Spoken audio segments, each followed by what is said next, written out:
یہ بہت ہی احمقانہ وہ ان کا ایک وہ ہے موقف ہے. تو یومیہ 1 ارب روپے کا پاکستان کو خسارہ ہو رہا ہے. اچھا ہم انڈیا کے پراکسی بنے اور وہ جا کے پاکستان میں بدامنی پھیلائے تو میرے خیال میں ان کو اپنے گھر کی خبر لینی چاہیے. بسم اللہ الرحمن الرحیم. اظہر علی ہوں اور آپ دیکھ رہے ہیں ڈیلی میدان. ناظرین موجود ہیں اس وقت پاک افغان بارڈر سے چند کلومیٹر کے فاصلے پر. ساتھ میدان کے سینئر رپورٹر شہزاد درانی صاحب اور ہم دونوں نے جن لوگوں سے ہماری گفت و شنید ہوئی, ہم نے لوگوں سے باتیں سنی لوگوں کے مسائل کے حوالے سے, پاک افغان تعلقات کے عمومی منظرنامے کو ذہن میں رکھتے ہوئے اس حوالے سے ہم آپس میں بات کرتے ہیں. درانی صاحب آپ نے خود اپنے آنکھوں سے دیکھا, ہم نے مختلف لوگوں سے آپ نے بات کی, ہم نے بھی دیکھا, صورتحال کا جائزہ لیا. تو آج کی تاریخ میں جو پاک افغان بارڈر کی جو صورتحال ہے اس کو آپ کس نظر سے دیکھتے ہیں؟ دیکھیں ہم اس سے پہلے بھی آ چکے ہیں, کئی مرتبہ آ چکے ہیں, ہم نے یہاں پہ کوریج کی ہے, ہم بآسانی بارڈر تک گئے ہیں, ہمیں روک ٹوک نہیں تھی, لیکن اس مرتبہ ہمیں نہیں چھوڑا گیا. ہمیں مچنی جو چیک پوسٹ ہے اس مقام پہ روک کے ہمیں واپس کر دیا کہ میڈیا کو اجازت نہیں ہے, آپ وہاں پہ نہیں جا سکتے, آپ وہاں پہ کوریج نہیں کر سکتے. خیر ہم واپس آئے, ہم نے جو مقامی افراد ہیں لنڈی کوتل میں ان سے بات کی, جو ٹرانسپورٹرز ہیں, جو کلیئرنگ ایجنٹ ہیں, ان سے بات کی ہم نے. ان کا یہی کہنا ہے کہ جو بارڈر کی بندش ہے اس سے جو ہے ٹرانسپورٹر, کلیئرنگ ایجنٹ, اس سے جو وابستہ افراد ہیں ہزاروں وہ بے روزگار ہیں, ان کے گھروں میں چولہے ٹھنڈے پڑ گئے ہیں, وہ فاقہ پہ مجبور ہیں. ہم نے ادھر آئے, ہم نے کیمپ میں بات کی, جو افغان مہاجرین ہیں جو رضاکارانہ طور پر جا رہے ہیں ادھر بھی ہمیں رسائی حاصل نہیں ہو سکی. بعض وجوہات ایسی تھی, انہوں نے ہمیں کہا کہ آپ نہیں جا سکتے, ہم کوریج نہیں کر سکے. لیکن جو لوگوں سے ہم نے بات کی ہے ان کا یہی کہنا ہے کہ اس مسئلے کا جلد از جلد حل نکلنا چاہیے. اس کی ایک وجہ انہوں نے یہ بتائی ہے کہ جو افغان مہاجرین, جو ٹرانسپورٹر ہیں, جو اشیاء اجناس ہیں, اس میں سیمنٹ ہے, سری ہے, مختلف چیزیں ہیں, وہ افغانستان لے کے جا رہے ہیں. وہ یہاں پہ کئی دنوں سے محصور ہیں, ان کو جانے نہیں دیا جا رہا, وہاں پہ بیٹھے ہوئے ہیں. ان کے پاس جو سفری اخراجات تھے وہ ختم ہو چکے ہیں. اسی طرح ہی بہت سے ایسے سینکڑوں پاکستانی ہیں جو افغانستان سے اشیاء لے کر پاکستان آنے والے تھے بارڈر بندش سے, وہ بھی وہیں پہ رک چکے ہیں. ان کے گھر میں بھی جو پریشانی کی, ان کے جو اہل خانہ وہ بھی پریشانی سے دو چار ہیں. ان کے پاس جو ہے تو سفری اخراجات ختم ہو چکے ہیں. گھروں میں جو ان کے کھانے پینے کے پیسے تھے وہ بھی ختم ہو چکے ہیں. کچھ کے جو اہل خانہ بیمار ہیں. تو اس قسم کی صورتحال ہمارے سامنے آئی ہے. آپ نے جو پریس کلب کے صدر تھے ادھر کے لنڈی کوتل کے, ان سے بات کی ہے, انہوں نے بھی بہت سی چیزوں کی نشاندہی کی ہے کہ یہ چیزیں, یہ معاملات تب تک حل نہیں ہوتے جب تک افغان حکومت جو ہے تو مثبت پیش رفت کی جانب نہیں جاتی. اچھا تو اب جو ایک تو کاروباری مسائل ہیں, ساتھ ساتھ جو ان کے جو ٹرانسپورٹرز ہیں یا جو چیمبر کے حوالے سے ہیں یا جو چھوٹے کاروباری طبقہ ہے ان کے مسائل ہیں. دوسری طرف اگر مجموعی جو ملک کی معیشت پہ جو صورتحال ہیں, جو اثرات اس کے پڑ رہے ہیں, اس حوالے سے آپ کیا کہتے ہیں کہ جو پاک افغان جو ٹرانزٹ ٹریڈ ہے وہ مکمل بند ہے, کسٹم ٹرمینل پہ سرگرمیاں ماند پڑی ہوئی ہیں؟ دیکھیں جو بارڈر کی صورتحال اگر ہم اسے دیکھیں تو یومیہ 1 ارب روپے کا پاکستان کو خسارہ ہو رہا ہے. اچھا اس ٹریڈ کی بندش سے, تجارتی سرگرمیاں معطل ہونے کی وجہ سے. اسی طرح ہی جو ہے تو افغان حکومت کو بھی مشکلات کا سامنا ہے, ان کو بھی خسارے کا سامنا ہے.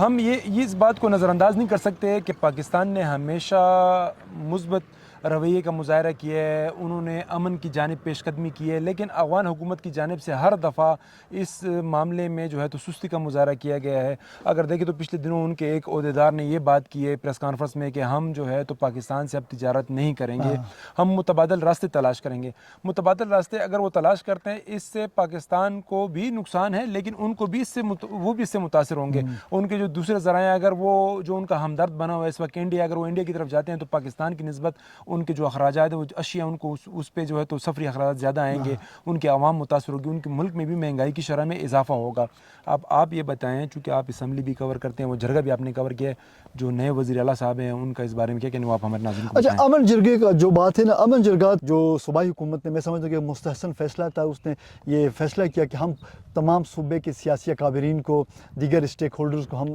ایک پلیٹ فارم پہ لا کے اور ان سے پھر امن کی بات کریں اور ان کی مشاورت سے ایک پالیسی پہ ہم اتفاق رائے کریں. جرگہ ہو گیا, جرگے کے نتیجے میں ایک پنہ نکاتی اعلامیہ بھی سامنے آیا. ہماری جو امن کا جو دار و مدار اب اس وقت بظاہر یہ لگ رہا ہے کہ اس کا دار و مدار جو افغانستان میں جو برسر اقتدار جو طالبان ہیں ان کے پالیسی پہ تقریباً یہ اس کا ساتھ اب اٹیچ ہے کہ وہ کیا فیصلہ کرتے ہیں. ہماری حکومت کی جو جانب سے ایک واضح دو ٹوک پیغام کابل انتظامیہ کے لیے ہے کہ وہ جو عناصر جو وہاں پہ جن کو ہم ٹی ٹی پی کہتے ہیں یا خوارج کہتے ہیں, جو کہ افغانستان میں پناہ لیے ہوئے ہیں اور وہاں سے آ کے پاکستان میں دہشت گردی کی کارروائیاں کر کے پھر واپس فرار ہوتے ہیں, تو اس صورتحال پہ جو اعلامیہ جاری ہوا اس پہ اس بات پہ اتفاق کیا گیا. ایک اہم جو صورتحال ہے کہ یہاں پہ کچھ سیاسی جماعتوں کا خیال تھا کہ آپریشن نہیں ہونی چاہیے دہشت گردیوں کے خلاف ہو, یا وہ سمجھتے ہیں کہ آپریشن سے جو عام لوگ ہیں وہ بھی متاثر ہو رہے ہیں. لیکن دوسری طرف ایک بڑی جو سیاسی قیادت ہے ان کی سوچ ہے کہ بھائی دہشت گردی سے اگر ہمیں نمٹنا ہے تو ہمیں سخت فیصلے کرنے ہوں گے, اور ظاہر ہے سخت فیصلے ملٹری کارروائی ہی ہو سکتی ہیں. تو اس پر تو اتفاق ہو گیا تھا کہ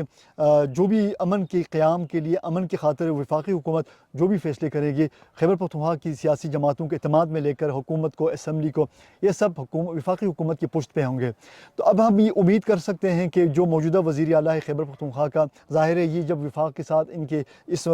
امن جرگے کے اعلامیے کو لے کے بیٹھیں گے, ان کے ساتھ ان کی نیگوسیشن ہوگی, تو میں سمجھتا ہوں کہ کوئی بہتر حکمت عملی صوبہ اور وفاق مل کر وہ کریں گے. اور ہم یہ توقع کر سکتے ہیں کہ امن جرگہ اور سیاسی جماعتوں کی جو خواہشات ہیں, عوامی امنگیں ہیں, یہ سب مل کر ہم بہت جلد پرامن خیبر پختونخوا کی منزل کی پانے میں کامیاب ہو سکتے ہیں. آپ یہ بھی بتائیں اظہر بھائی کہ جیسے کہ جو پاکستانی حکومت ہے, جو اسٹیبلشمنٹ ہے, وہ کہتی ہے کہ خوارج پاکستان میں کارروائیاں کرتے ہیں, وہ اس کے ثبوت بھی دے چکے ہیں افغان حکومت کو, افغان طالبان کو,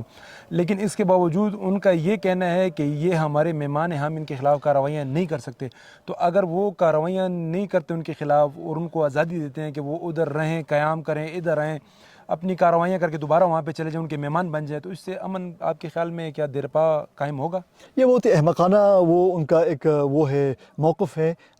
جو افغانستان میں جو برسر اقتدار جو گروپ ہیں کہ ہم یہ ہمارے مہمان ہیں. ان کا یہی رویہ تھا کہ جب وہ اسامہ بن لادن کے حوالے سے ان لوگوں نے کہا تھا یہ مہمان ہے, جس کے نتیجے میں افغانستان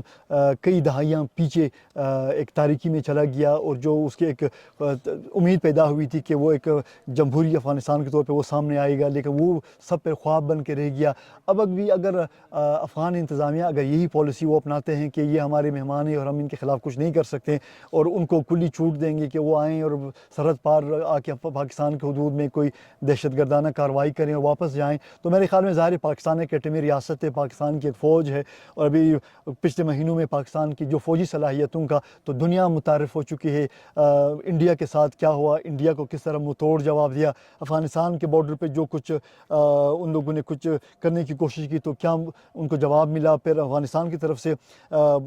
درخواستیں کی گئی کہ سیز فائر کیا جائے, اور میں سمجھتا ہوں کہ امن جہاں پاکستان کے مفاد میں ہے وہاں افغانستان کے بھی مفاد میں ہے. افغانستان دہائیوں سے ایک جنگ کا میدان بنا ہوا ہے, لوگوں کو بنیادی سہولیات میسر نہیں ہے. ظاہر ہے آج بھی اگر افغانستان سے 300 سے 1000 صرف مریض اگر علاج کے لیے پاکستان آتے ہیں تو یہ افغان حکمرانوں کے لیے ایک شرم کا مقام ہے کہ وہ بجائے کہ اپنے ملک پر توجہ دینے کی, اگر وہ اس بات پہ خوش ہیں کہ ہم انڈیا کے پراکسی بنیں اور وہ جا کے پاکستان میں بدامنی پہ لائے, تو میرے خیال میں ان کو اپنے گھر کی خبر لینی چاہیے. اگر دیکھا جائے تو جو افغان مہاجرین ہم نے جو یہاں پہ مقیم ہیں ان سے بات کی کہ آپ کیوں نہیں جا رہے ہیں, تو ان کا یہ کہنا تھا کہ جی فی الحال ہم نہیں جا سکتے, کابل میں سردی شدید ہوتی ہے,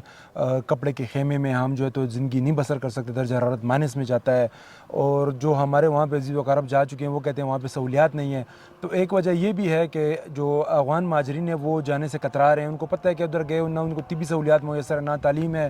بچیوں کی تعلیم پہ ویسے ہی انہوں نے پابندی عائد کر رکھی ہے, ان کے رہائش نہیں ہے, کھانے پینے کا وہ نہیں ہے. تو افغان حکومت کو ہم بھی یہی کہیں گے کہ ان کو اپنے جو ملکی حالات ہیں ان پہ پہلے توجہ دینا چاہیے. بالکل یہی صورتحال ہے کہ جو افغان جو باشندے ہیں وہ افغانستان اگر وہ نہیں جانا چاہتے, اس کی ایک سب سے بڑی وجہ یہ ہے کہ افغانستان بطور ریاست ناکام ریاست ثابت ہوئی ہے اور بار بار ثابت ہوئی ہے. تو افغان شہری بھی اپنے اس ناکام ریاست پر اعتماد کرنے کے لیے تیار نہیں ہے, لیکن ہم توقع کرتے ہیں کہ افغانستان کی جو قیادت ہے وہ دانشمندانہ طرز عمل اختیار کرے گی اور پاکستانی ریاست کے ایک اصولی موقف کو ایک مثبت موقف کا جواب بھی وہ مثبت انداز میں دے گی, تاکہ پاکستان افغانستان کے درمیان جو ایک تناؤ ہے یہ کیفیت کم ہو, اور اس کے نتیجے میں